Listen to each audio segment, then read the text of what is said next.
Hello, today, Wealth Warriors. It's real estate roundup time. Today, we're joined by a Marine Corps veteran,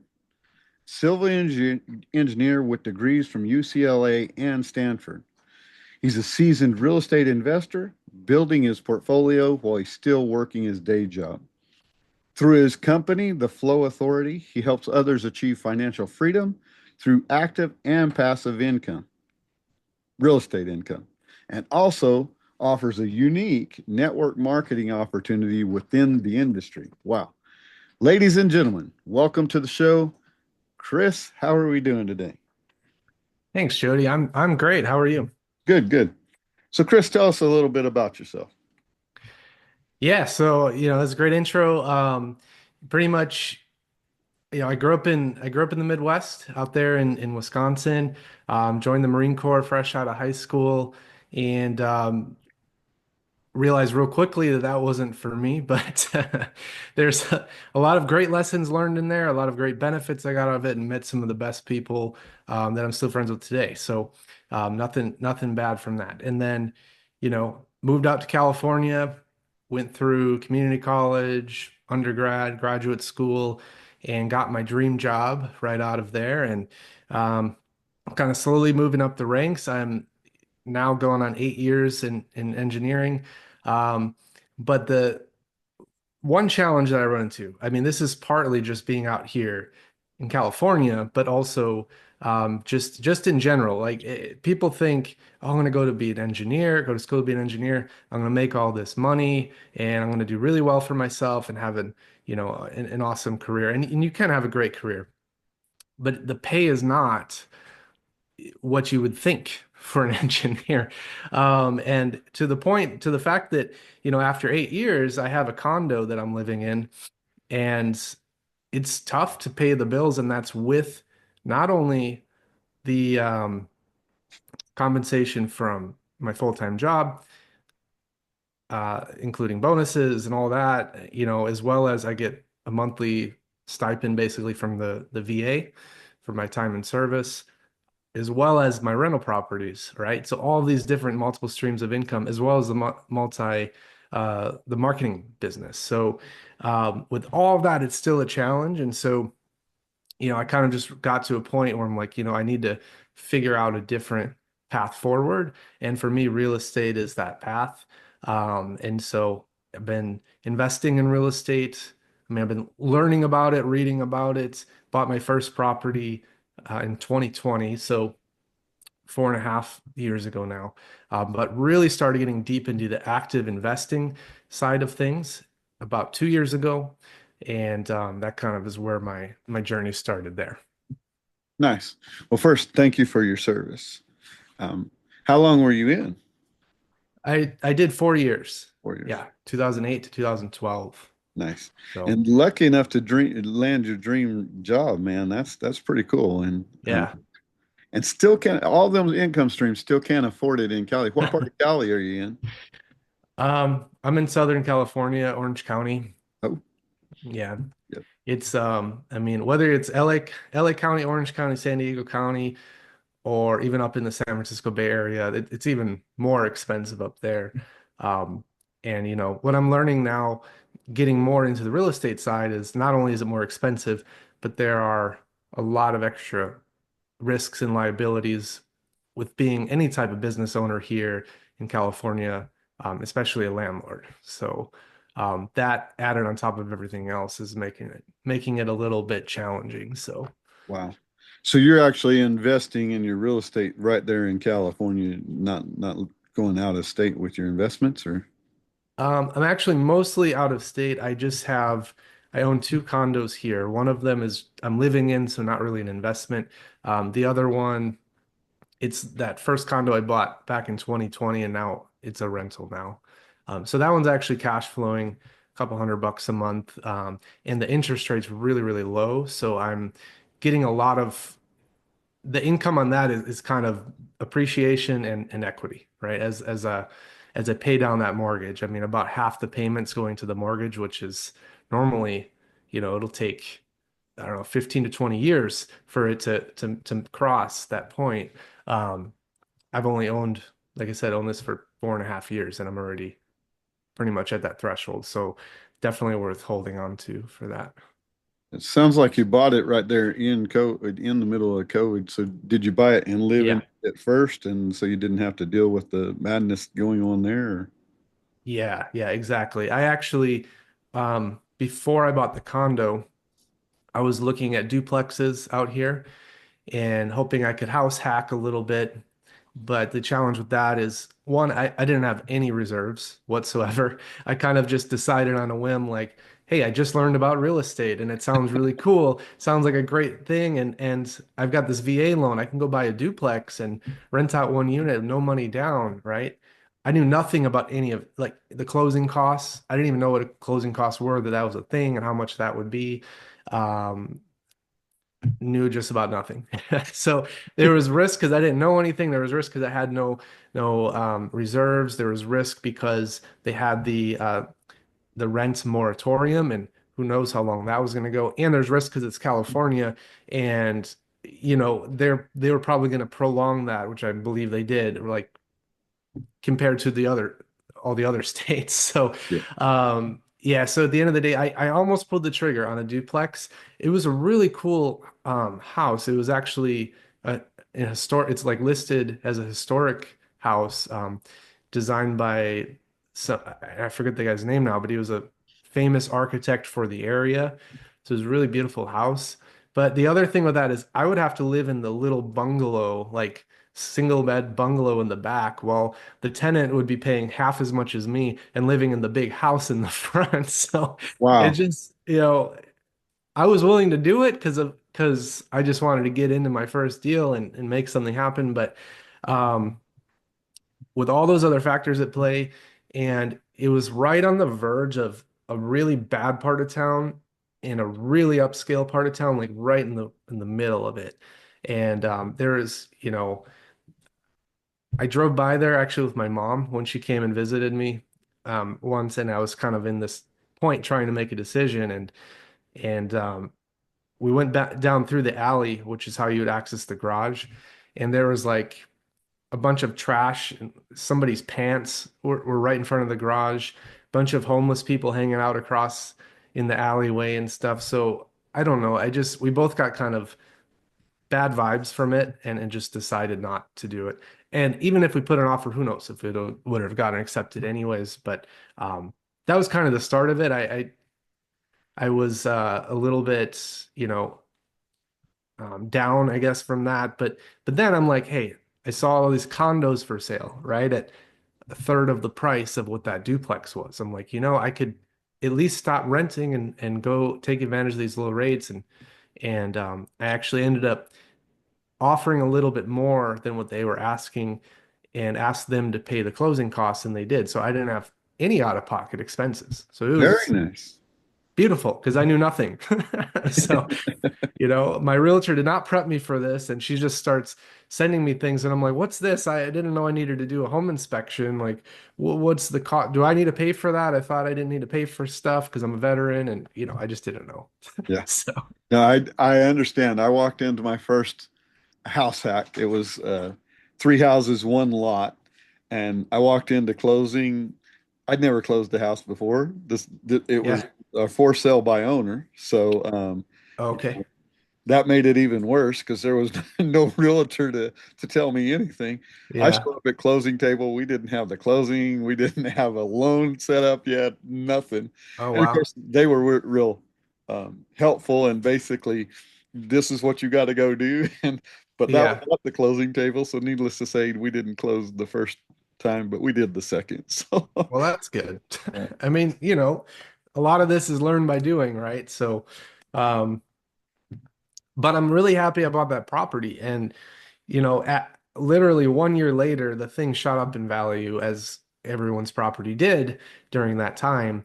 So I'm like, hey, I bought in relatively, I bought in low, right? And property price went way up. I'm still paying this low interest rate. Now I got all this equity. Still knew nothing about anything about real estate except I read one book, which was a great book. But you can't go, it's not enough to really to be dangerous and know what you're doing. So, um, However, after that year, I started looking at the same thing. Oh, because this was my one trick pony that I knew how to do was house hack. So I'm like, hey, now I got equity. Now I can go play and I can go put offers in on, these 4 units. And so I put about 15 offers in throughout. I was not very picky as far as the area. It was pretty much anywhere in Orange County and selected areas in LA County, like Long Beach and Whittier. Um, so yeah, put in about 15 offers. Every single one of those offers, I got outbid. And then the next time I would put in a higher bid and the next one, I'd be less and less conservative. And so I'm honestly fortunate. I mean, who knows? It could have worked out, but I consider myself lucky that it didn't work out because I kept the property I had. I kept the low interest rate, which I didn't realize what I would have been giving up. And, then when I met this group that I'm in now, I learned about HELOCs and how you can leverage your equity without selling your property and use that to go buy other properties. And okay, if you want to go out of state because it's just challenging in California with all these institutional buyers and international buyers and things paying cash, then you can do that out of state. And they kind of showed me how to do that and safely. So Nice. And so which state are you invested in now other than there? Wisconsin. Wisconsin. Yeah. Interesting. Yeah. That's I, where I I, grew up. So I I kind of gravitate toward there because I'm like, hey, Midwest, good for cash flow, low prices. That's what I want. And I grew up in Wisconsin. I know the area generally. I still have family there, I have friends there. And actually, a lot of the folks in my little investment group that we have are still live there in Wisconsin as well. oh So wow. it's nice because we have some boots on the ground through them, and I get referrals from other investors there all the time as well. Yeah. So that served me pretty well. Nice. Yeah, it's real nice when you have a community or somebody you can go to when you need something and you're not in the area. That makes doing this stuff virtually way easier. So Yeah, yeah. I mean, it doesn't come without its challenges and risks and issues and headaches and all that, um, but that's just part of the learning process too. And part of that is also that I'm very stubborn. So I could learn the right way to do it and still do it a different way because I'm stubborn, and then I'll learn that way that, oh shoot, I should have listened to the guy who's been doing this for 20 years, right? And but you know, it's part of the process. oh yeah. Circle back to that low interest rate. So you kept it with a HELOC and they taught you the value of it. In the mentorship I'm in, they basically teach on how to go for those. Those are the gold mine, the diamond in the rough, basically. That there for a few minutes the last couple of years, you could get those real easy, but they're getting more challenging to find. Are you still looking at stuff like that way of getting, or are you moved on to just Not what? really. Yeah. Yeah, not really. Because that HELOC was easy to get because it was still my primary residence at the time when I got it. And I had so much equity that built up. The appraisal actually came in less than I had hoped. So, because of that, the HELOC amount is less than I had hoped, but it's still good. I mean, it's a healthy amount. Um, and uh and because I'm a veteran, I went through Navy Federal, who has great, I mean, the interest rate is a little higher, I think, than I could have gotten elsewhere, but the terms were great in that they have a 20-year draw and then a 20-year loan period after the draw. So a 40-year overall, loan duration, which I have not seen anywhere else. And they also do 95% loan to value on their HELOCs, which is pretty great. Like most others that I saw were like 80, 85%. Some were 75%. And if it's not my primary residence and it's an investment property, then it was like 70 to 75% was more the range. And so since I'm still fairly new to all this, yes, I have equity in my properties, but generally not enough where it makes sense to get a HELOC at this time yet because they're all investment properties. And if I do 70% equity, that's it's going to give me like nothing left over. That's pretty much, or sorry, 70% loan to value because that's about where my equity is, Oh, gotcha. yeah, Interesting. So Navy Federal, of course, you've got to be a veteran to. veteran, yeah, Nice. And yeah. But I have heard good things about like I'm not going to say any specific names of banks or anything, but I have heard really good things about just local credit unions and having relationships with local credit unions.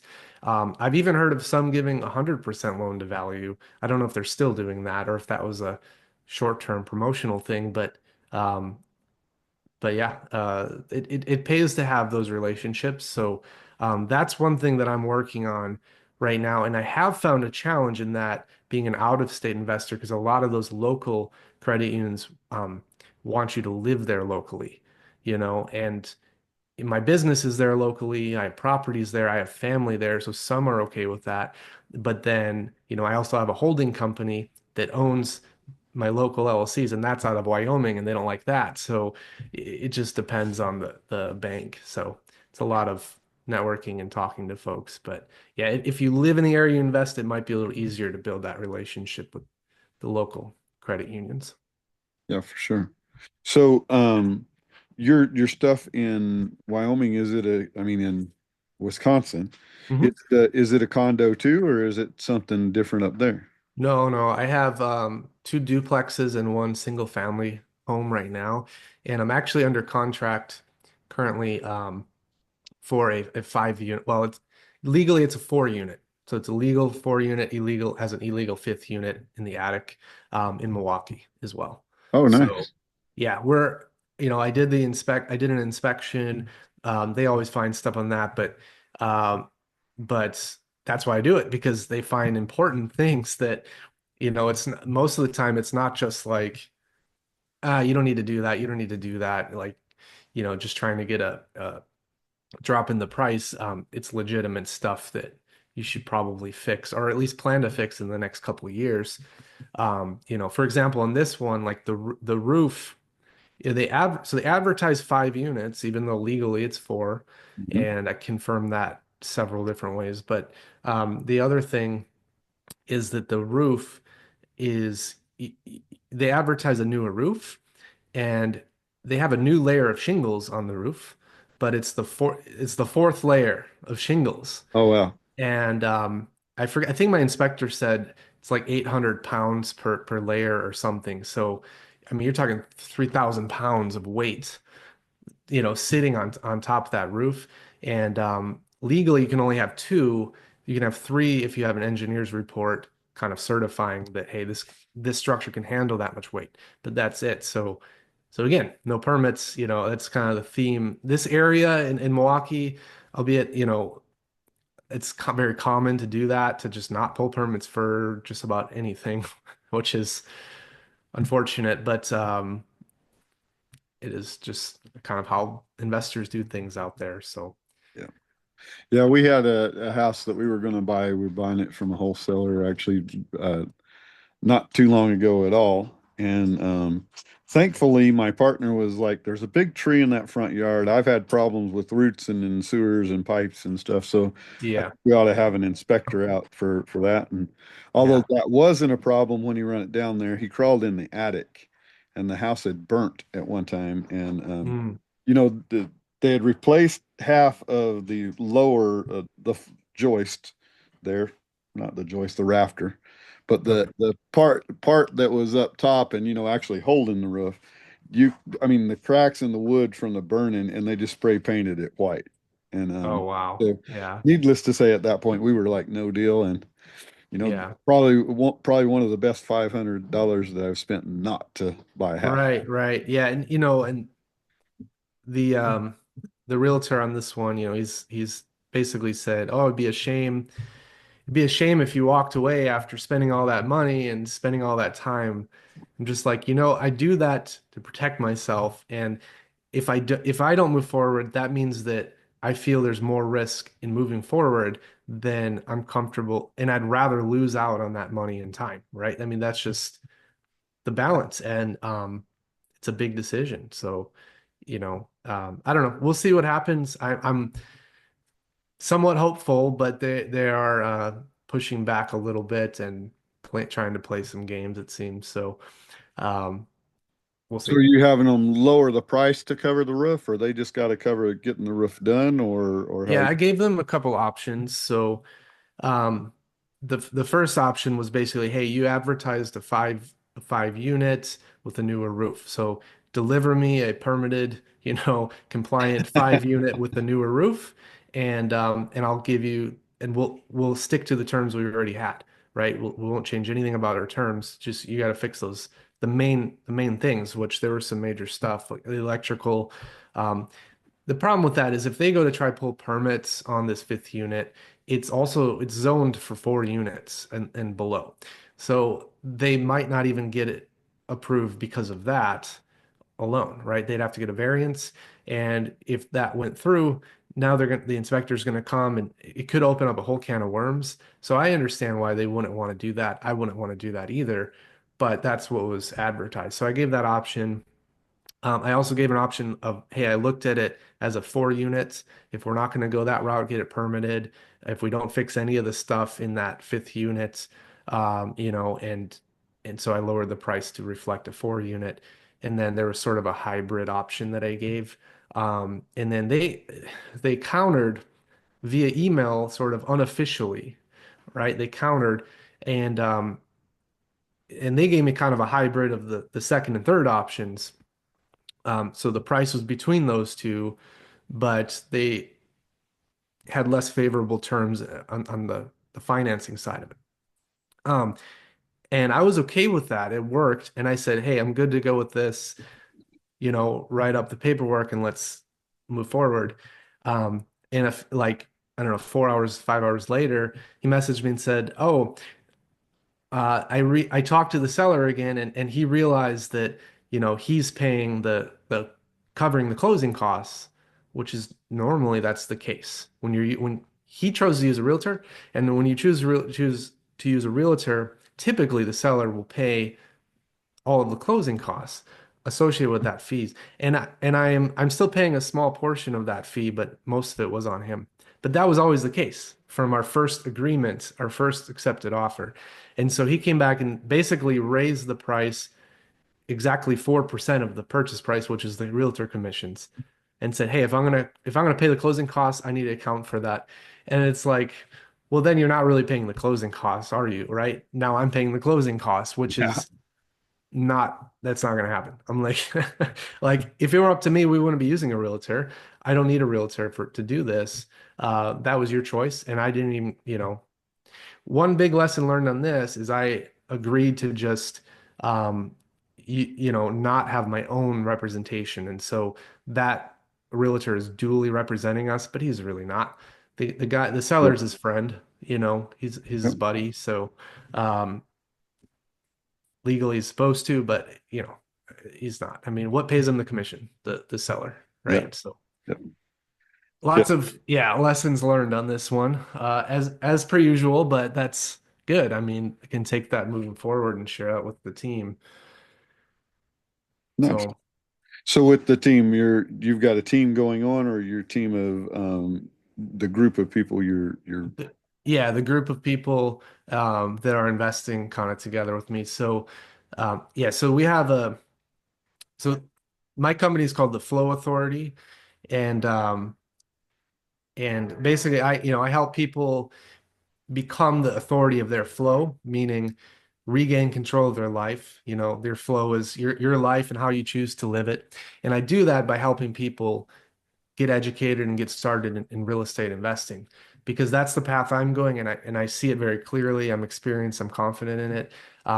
And so I've partnered with a company that provides tremendous amount of education in real estate investing and helped over 2,000 people get started across the nation.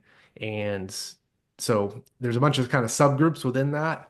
And one of those groups, that the one that I'm a part of, we meet every Sunday and we do like a mastermind call, a 45-minute call.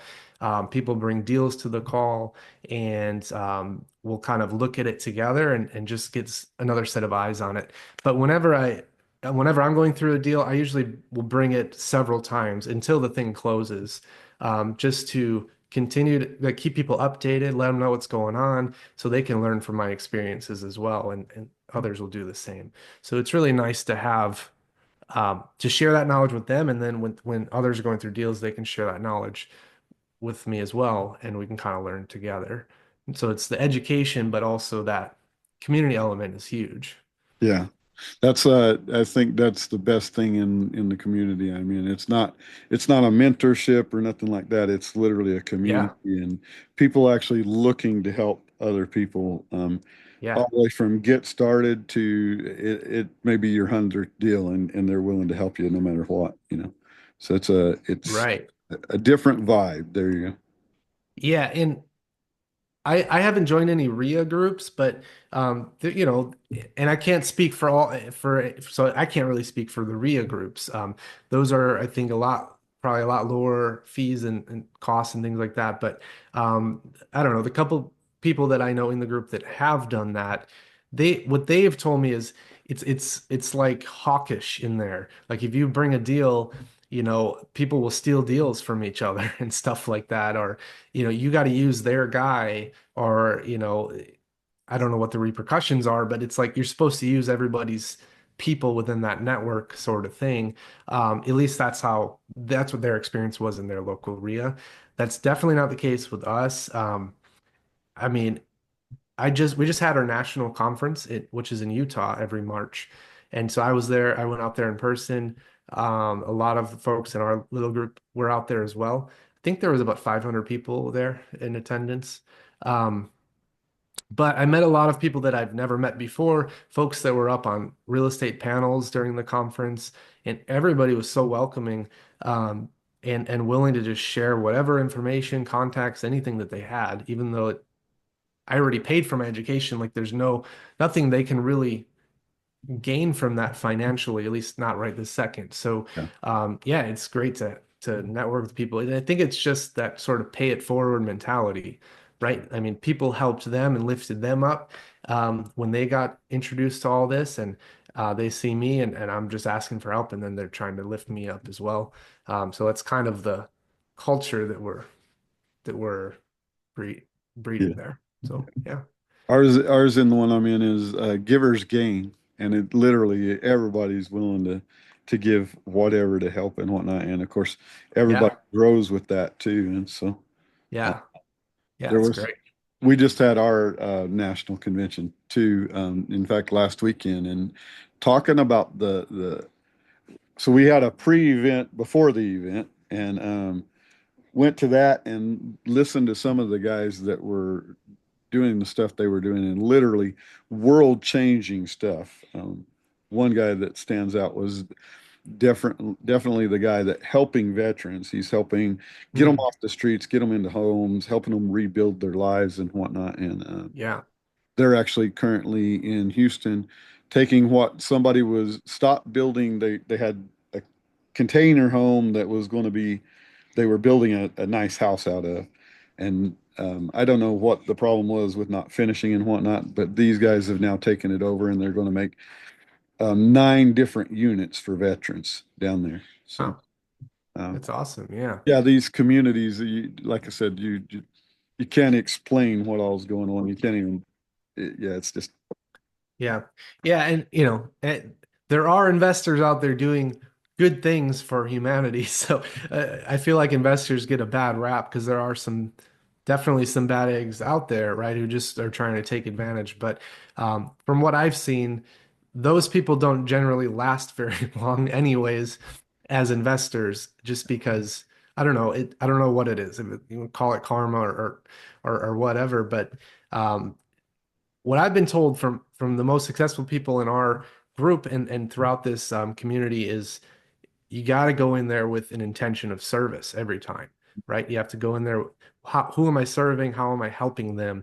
And go in there with that mentality, not how am I get the lowest price, and disregarding the other person completely. How am I going to take advantage of this person and their situation, right? That's not what it's about. I mean, even when you talk about foreclosures, I haven't really dabbled in that, at least not yet, um, but you are helping people out of a tough situation, right? Because their alternative is basically, let the bank foreclose on you. You're going to lose your house. You're going to have a foreclosure on your record.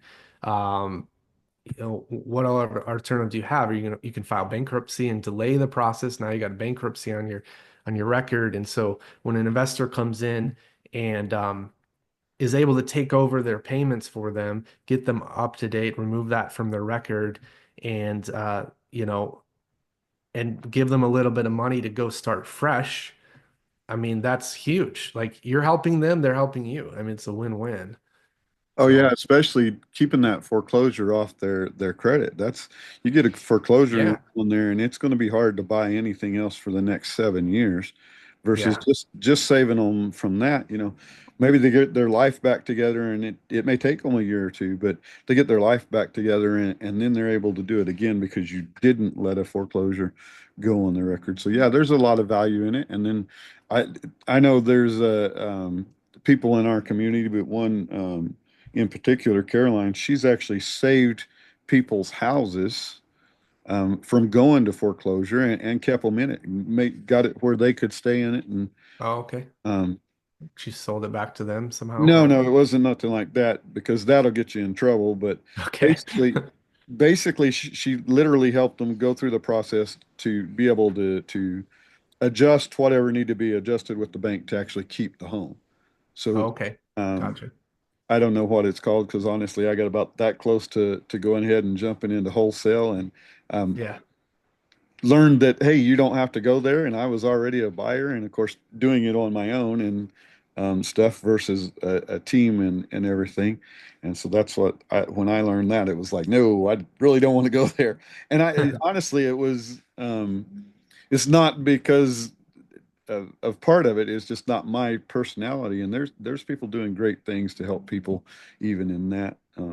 I met some people actually last weekend that help them stay in their home by literally buying it, giving them a structure and basically a way to even buy it back in 1 to 2 years. Okay. Yeah, which that one was pretty cool how they were doing that. So. Is that with like a lease option kind of strategy or I couldn't tell you all the details yeah. of it. He was just, Yeah. he was actually looking for private money lenders that wanted to make an impact with their investing. And so, Okay. needless to say, that aligned with what we do because that's our goal is to help our investors make an impact as we make an impact. And Yeah. so it aligned there, and he told me enough about it that, I could just tell you that basically they're helping people instead of just saving their house from foreclosure and having to move out from literally buying their house and giving an option to where they even the first year they will not have payments on their own house. Hmm. So it helps them literally get back on their feet. And as long as they follow the steps and they rebuild the credit like they help them do and everything, then they're able to. He was telling me some of them at 1 year they've got the next year to do it, and in that next year they actually have payments though. Got it. Okay. So Nice. yeah, it was pretty cool. I mean, Yeah. like I said, it's all sorts of cool things going on that most people don't even know about. Yeah. So yeah.